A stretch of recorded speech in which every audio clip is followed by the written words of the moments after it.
ప్రభునందు ప్రియమైన శ్రోతలకు వందనములు. ఈ పోడ్కాస్ట్ కార్యక్రమం నాకు స్వాగతం. మీ అందరి కొరకు ఈ కార్యక్రమమును ప్రసారం చేయుచున్నాం. విని దైవాశీస్సులు పొందుకోగలరు. ప్రభు అయిన యేసుక్రీస్తు నామంలో అందరికీ శుభములు వందనములు తెలియపరుస్తూ ఉన్నాం. ఈ దినకాలం మన వాక్య ధ్యానము అపోస్తుల కార్యముల గ్రంథము 17వ అధ్యాయం 10-11 వచనాలు. వెంటనే సహోదరులు రాత్రివేళ పౌలును శీలను బెరయాకు పంపిరి. వారు వచ్చి యూదుల సమాజ మందిరములో ప్రవేశించిరి. వీరు తెస్సలోనికలో ఉన్న వారి కంటే ఘనులై ఉండిరి కనుక ఆసక్తితో వాక్యమును అంగీకరించి పౌలును శీలయును చెప్పిన సంగతులు అలాగు ఉన్నవో లేవో అని ప్రతిదినము లేఖనములు పరిశోధించుచూ వచ్చిరి. ఈ వాక్యము ప్రకారము వాక్యం పట్ల మనము ఆసక్తి కలిగి ఉండాలి అని దేవుని వాక్యము మనకు సెలవిస్తూ ఉంది. బెరయా సంఘస్థులతే వారు ఆసక్తితో వాక్యమును అంగీకరించినట్లుగా మనం చూస్తూ ఉన్నాం. మనము వాక్యమును అంగీకరించే విషయంలో ఆసక్తి కలిగి ఉండాలి అని దేవుని వాక్యము సెలవిస్తుంది. ఎందుకు మనము వాక్యం మీద ఆసక్తి కలిగి ఉండాలంటే, వాక్యము మొదటిగా మనం చూస్తే 33వ కీర్తన 4వ వచనం ప్రకారము వాక్యము యథార్థమైనది. మనము ఈ వాక్యము బైబిల్ గ్రంథంలో ఉన్న వాక్యం అంతా కూడా యథార్థమైనది అని దేవుని వాక్యం సెలవిస్తూ ఉంది.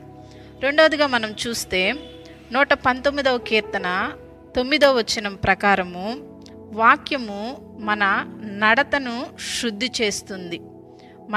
మనము ఎలాగ జీవించాలి, మన నడత ఎలాగున్నది, వాక్యం అనేది మన నడతను శుద్ధి చేస్తూ ఉంటుంది.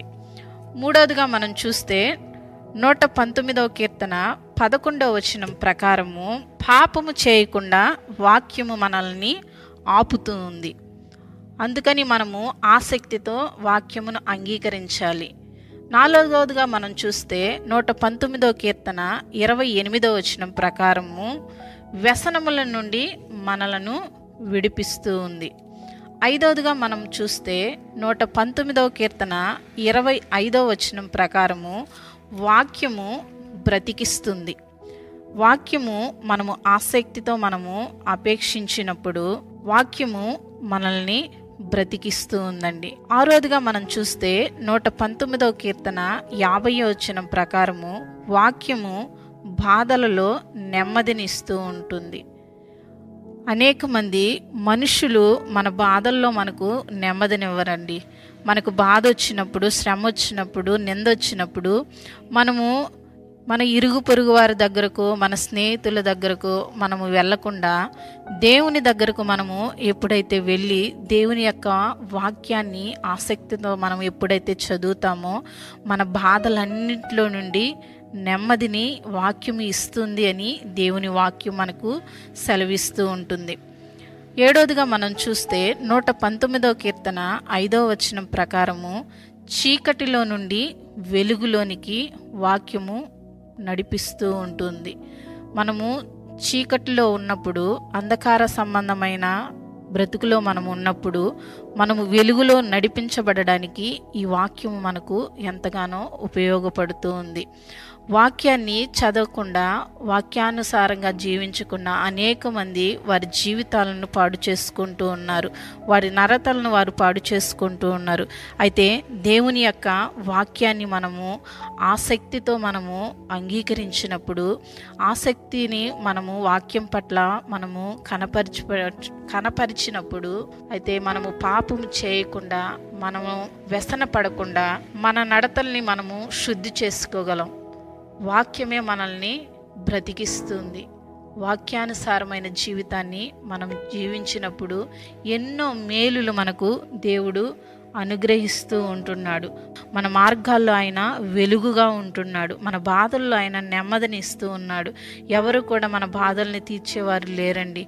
ఒక వాక్యము మన నెమ్మది, ఒక ప్రశాంతమైన జీవితాన్ని వాక్యము మనము ఆసక్తితో అపేక్షించినప్పుడు దేవుని ఎదుట మనము వాక్యము యథార్థమైనది కాబట్టి యథార్థంగా మనం ఎలాగ జీవించాలో కూడా వాక్యం మనకు నేర్పిస్తూ ఉంటుంది.